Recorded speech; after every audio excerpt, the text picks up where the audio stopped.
I'm here with Steve Stack, and Steve, it's a new year, which means we're looking at things around the house, and the kitchen is one of those places people enjoy gathering around. You're prepping meals, and what better way to upgrade than with the use of new countertops? And this is something that I've thought about adding to my kitchen, but I feel like there are so many different questions that I need the answers to before I can take that leap. It is. It's a big decision. You know, all the counter space in your home. We see it used for entire kitchens.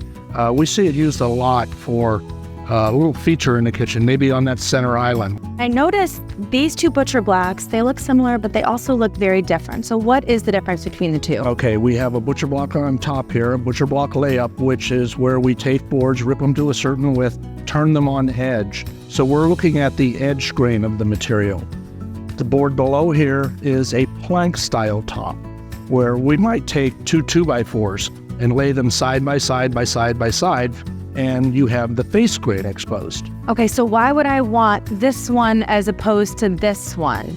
If you're using it for food prep and cutting and so forth, it's hard to beat the maple in the Butcherblock with the edge grain. Okay, all right, so this would be great if you're prepping and cutting chicken. This one might be a little bit better if you're doing things like making cookies with the kids. There you go. So let's talk about the fact that you're prepping food in a lot of cases on these. Are there certain things that you should be using to make sure that it's safe? How do you fully clean it up and maintain it? If you're using it for food preparation, there are products out there for food prep, and it protects the wood, it protects the food.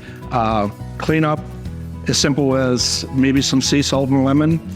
We do offer a cleaner, but you can do it at home with your sea salt and a lemon squeeze, make a slurry, rub it in, and it lifts everything right up out of it. Well, Steve, thank you so much. There's just something about the Butcherblock countertop that just really warms the home, and you have such a wonderful selection here at Baird Brothers Fine Hardwoods. If you want more information, all you have to do is log online to bairdbrothers.com.